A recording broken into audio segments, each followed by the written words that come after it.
efapolo taona teny an-dalana mbola tsy tonga toizana ny ty de andro fony vato saigny tsy mba nanana afa-tsy ny fonofony ve mamiratra jerena zay tazana rehetra saigny tsy nitondra fiovana fanovana apetrako any apela tanany ihany satria izy rery no afaka makany netaeta tsy mba niova hatram'izay fotoana ka hatram'izao za dia mantatra zay tena marina amin'niraka zay nampanaovina nieritreritra mizarazara saingy sa miaritra ny solda mbola kely de fa tsy mba nanana afa-tsy mivesatry mibarita zao zay zao penina ny anaty palitao seksondra misy karta zandro fa ho anaty kalitao sy tongatonga ho azy fa natao tambatra ao iray ao anatiny ao toy ny rivotra ao anaty ra sy ny ravina ao anatinao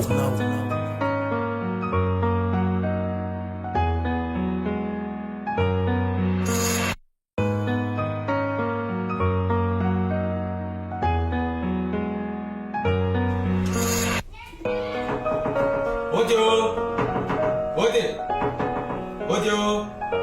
c'est quoi ça? Allez,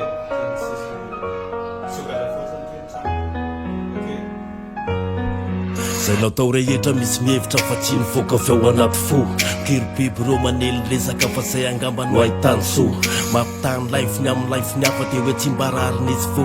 ka oro fitrovitra ny tratra noho ny fambanananizy ko